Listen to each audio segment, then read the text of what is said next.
The Greyhound bus pulled into Willow Creek just after 7 p.m. Savannah Reed stepped off slowly, her heels sinking slightly into the gravel. She hadn't set foot in this town in almost 12 years, and yet everything looked exactly the same.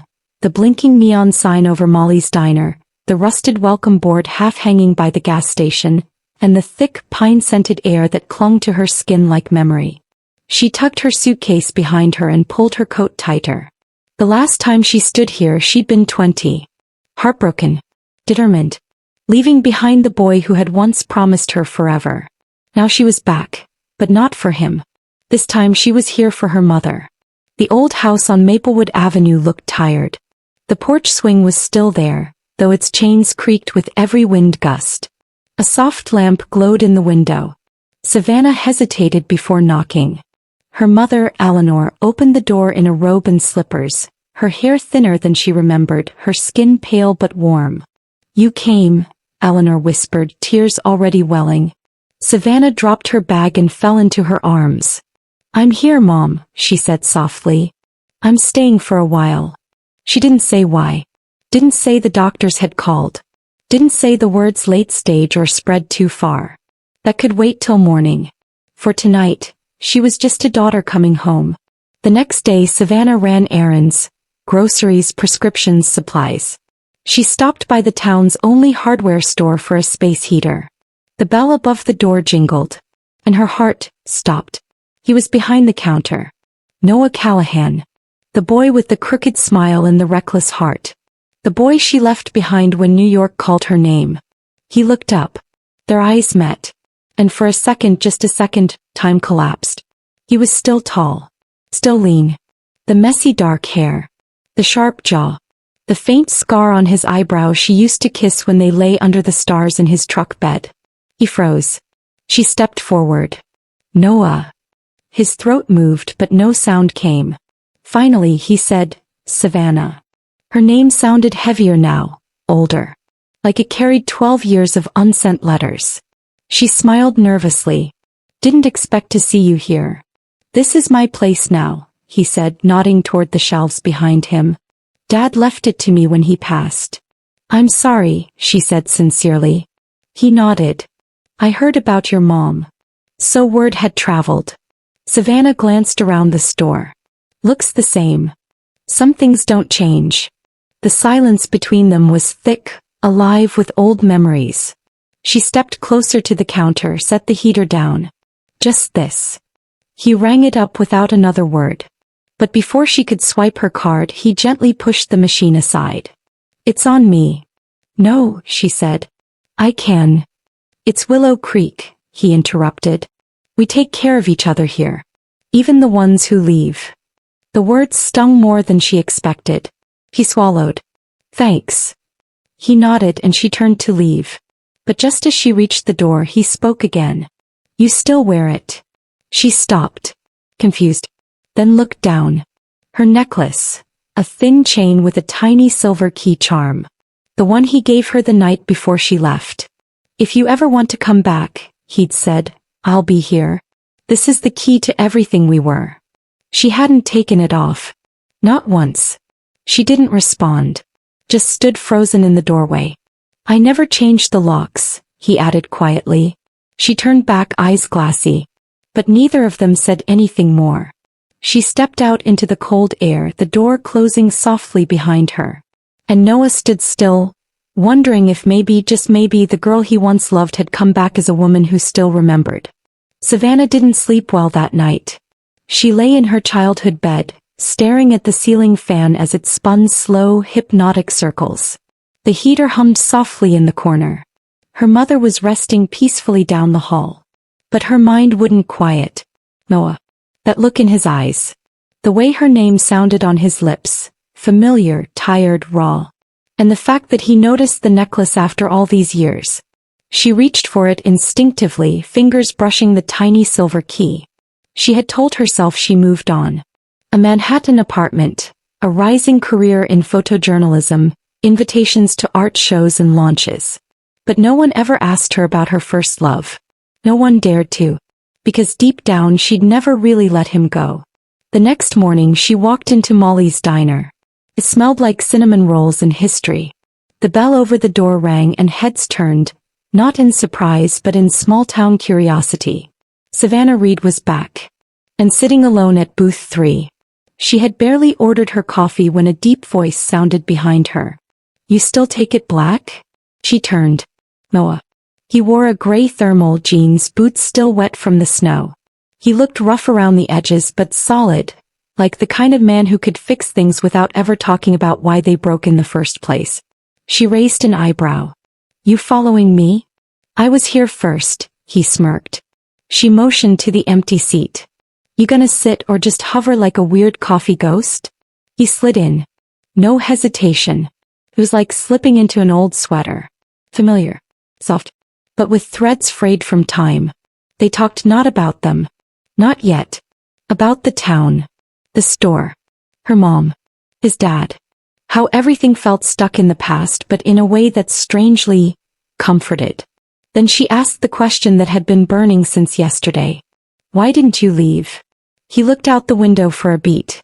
"I was going to," he said. "Had everything packed. Then Dad got sick. He couldn't run the store. Mom was gone by then.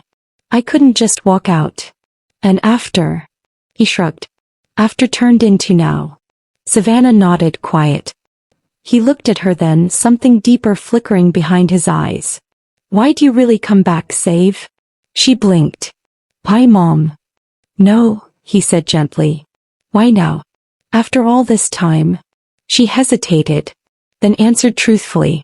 "I thought I'd never have to. But when she got sick I didn't hesitate. I just came home." "And does it feel like home?" he asked. Her voice was barely a whisper. "Only when I saw you." The air shifted. Heavy. Thick with something unsaid for over a decade. He reached across the table. Just a hand. No words. She let her fingers slide into his. Their hands didn't move. Just stayed there. Quiet and tangled in something that never really unraveled. Later that afternoon she helped her mom with tea and settled her in for a nap. Then, unsure of what she was doing, Savannah found herself walking. Not to clear her head. But toward the old bridge. The one over Clover Creek. The one where Noah first kissed her when they were 16. The one where he told her he loved her the summer before college. And there he was, like fate had beat her there. Sitting on the railing, arms crossed, waiting. "You always knew where I'd go," she said. "I still do." She leaned against the post beside him. "Remember the night I left?" "I remember every minute. I didn't want to go." "I know. I thought if I stayed, I'd never become who I was supposed to be. And now," he turned to him. "Now I'm wondering if who I was supposed to be was always here." Noah's jaw clenched. His eyes searched hers. And then finally he stepped closer. Hands to her waist. Forehead to hers. And when their lips touched, it wasn't new. It was a homecoming. Breathless. Broken. When they pulled apart, she exhaled shakily. "I don't know where this is going." "I do," he said softly. "It's finding its way back." Snow was falling gently by the time Savannah reached his doorstep. She stood there, hesitating, heart pounding like it used to when she'd sneak out of her bedroom window just to meet him under the stars. But this wasn't teenage love anymore. This was heavier. Older. Wounded and real. Noah opened the door before she could knock. "I was hoping it'd be you," he said, voice low. She stepped inside. His house smelled like cedar and old books. Warm. Masculine. Safe. There was a fire already lit in the hearth. A worn couch. Shelves filled with photos and small things from a life lived mostly alone. "You want tea? Or?" She cut him off with a look. Soft, certain. "I want to stop pretending I didn't come here for you." Noah stood still. The tension between them buzzed in the space like static. Then he moved. Slow, careful, like touching her too quickly might break something. Their lips met like magnets, finding each other after years apart. This wasn't a kiss full of questions. It was an answer. Hands tangled in hair. Breath quickened. Bodies leaned in like they'd never stopped fitting. Savannah's coat hit the floor. Then her sweater. Noah's hands trembled slightly when he traced the skin above her waist. "You still remember," she whispered against his lips. Every inch, he said back. They moved to the couch, limbs knotted, breath rising. Clothes peeled away. So did the years. The guilt. The wondering. It wasn't rushed. It wasn't just desire. It was love, rediscovered in silence, soaked in memory. Afterward, Savannah lay with her head on his chest, tracing small circles on his skin. I've never felt that with anyone else, she said softly. Noah kissed the top of her head. Neither have I. A beat. Then her voice broke. There's something I have to tell you. He stiffened but didn't move away. She sat up, pulling the blanket tighter around her. I didn't just leave for New York. That's what I told you. What I told everyone. But the truth is, I was already gone before the bus even left. Noah stared at her, confused. What do you mean? She looked down. I was pregnant. Silence. I found out the week before I left. I panicked. I couldn't see a way to stay, to be a mom, to be enough. So I didn't tell you. I didn't tell anyone. His breath caught. What happened? I lost the baby, she whispered, voice cracking. 8 weeks in. Alone. In a city I barely knew. And after that, I buried the whole chapter. Bang. The what-ifs. Noah sat in stunned silence, 1,000 emotions crashing behind his eyes. Savannah, he finally said. Why now? Why tell me this now? Because after tonight I couldn't keep lying by omission. If we're going to try this again, you need to know all the versions of me. Even the broken ones. He looked at her, really looked. Not with judgment. Not with anger. With pain. And love. And then he reached for her hand. I wish you didn't go through that alone. I wish I'd let you in. He pulled her into his arms, tighter this time. Like he could hold her grief if she couldn't. You're not that girl anymore, he whispered. And I'm not that boy. But maybe, just maybe, we're exactly what each other needs now. She buried her face into his chest, nodding into the warmth of the man she had once left behind. And this time, she had no intention of letting go. Willow Creek had always been a town with long memory and short patience. By the end of the week, whispers had started. First at the diner. Then outside the church. And finally right in front of the pharmacy. They were seen together. She's back in his house? Guess some people don't care about history. Savannah felt it before she heard it. The shift in people's stares, the way conversations stopped when she entered a room. She had survived louder cities, sharper gossip. But nothing hurt like the quiet judgment of the place you once called home. She stayed close to her mother during the days. Cooked meals. Folded laundry. Cleaned the baseboards. But her nights were Noah's. They didn't define what they were. They didn't need to. There were kisses on the porch. Coffee shared in silence. His fingers tracing her back while she breathed softly into his shoulder. It was everything and nothing. And she wanted more. Until the letter came. It arrived in a plain white envelope. No name, no return address. Savannah opened it casually over breakfast while her mother dozed in the next room. The first sentence stopped her heart cold. You think you know the man you're letting back into your bed, but you don't. She read faster, eyes scanning. Ask him about the accident. The night after your graduation. Ask him why your father left. Ask him what he was really doing when you needed him most. There was no signature. No hint of who sent it. But the words, cut deep. Her hands trembled. She shoved the letter in her purse and grabbed her coat. She found Noah in the back of the hardware store restocking shelves. He smiled when he saw her. But it faded when he noticed her face. What's wrong? He asked gently. She didn't answer. Instead, she pulled the letter from her coat and handed it to him. Noah read it once. Then again. And said nothing. Is it true? She asked, barely above a whisper. He looked away. Where did you get this? Answer me. Noah leaned against the wall, jaw tight. What do you want to know? Everything, she snapped. Start with the accident. A long silence. Then his voice rough and low. It wasn't me behind the wheel that night. It was your dad. Savannah's blood ran cold. What? We were celebrating your graduation. You left early after the fight with your mom.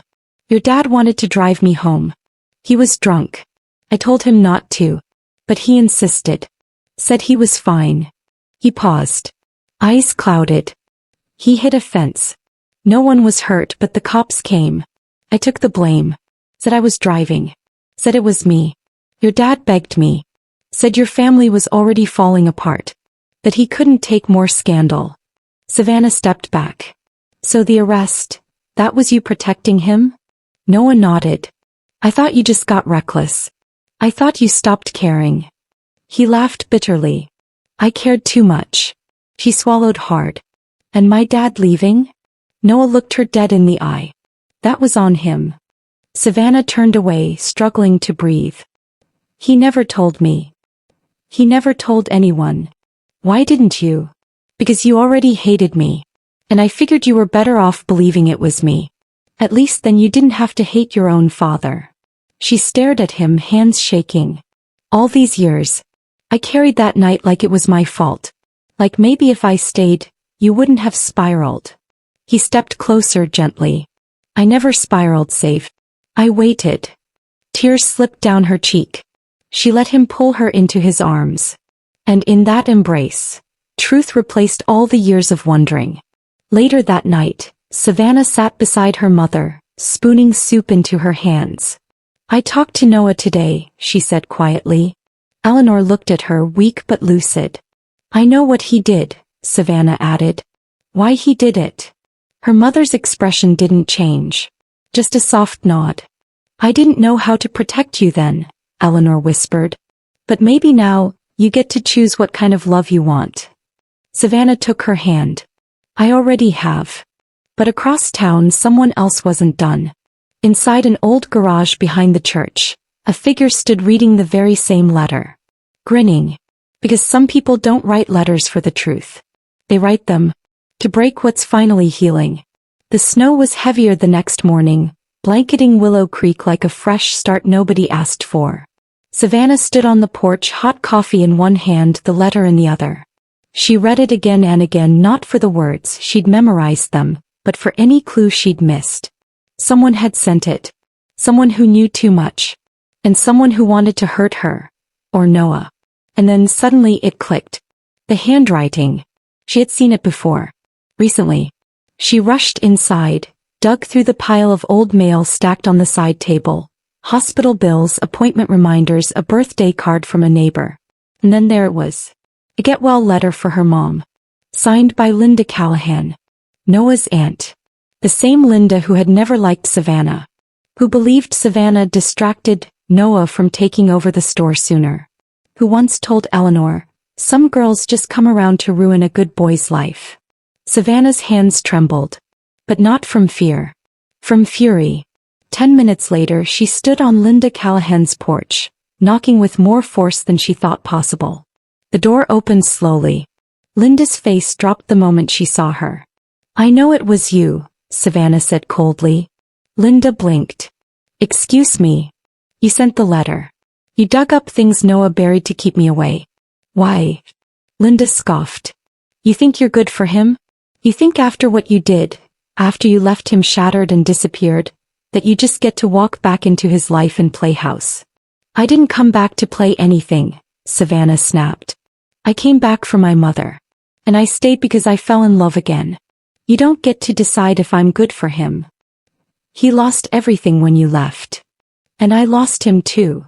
Linda's face twisted with years of bitterness. Noah is the best man in this town. He deserves someone who stays. I'm staying, Savannah whispered. Unless you stop me. Linda didn't speak. Didn't deny it. Which said everything. Savannah turned to leave. You don't have to like me.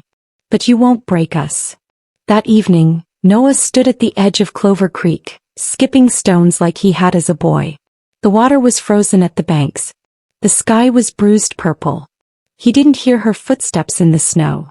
But he knew she was there. She stood beside him and held out the letter. It was your aunt. He closed his eyes. I had a feeling. Why didn't you say anything? He shrugged. I've spent most of my life letting other people choose what I deserve. Not anymore, she said. He turned to her. What happens now? Savannah smiled. You stop waiting. She stepped closer, her voice barely above a whisper. And we start living. He pulled her into his arms. Noah's hands tangled in her hair. Her mouth met his, slow and hungry, not just for touch, but for truth. The kiss said it all. I forgive you. I want this. We're finally home. 1 week later, Savannah stood in her childhood living room. Her mother's favorite music played softly in the background. Sunlight streamed through the curtains. The scent of cinnamon and earth filled the air. Eleanor had passed peacefully 2 nights before. She had held Savannah's hand. Her final words? Tell him not to wait another 12 years. Noah found Savannah on the porch that evening, wrapped in her mother's shawl. He brought her tea, held her silently, kissed her forehead. I want you to come with me, she whispered. Where? Everywhere. Wherever we end up. He smiled. I was hoping you'd say that. She reached into her pocket and pulled out the silver key. Still fits, she said. Noah took it, threaded it into a chain, placed it around his neck. I never changed the locks, he whispered. And then they stood there, 2 people who had taken the long way home. 2 souls who had broken apart, lived whole lives, made mistakes, and found their way back. Together.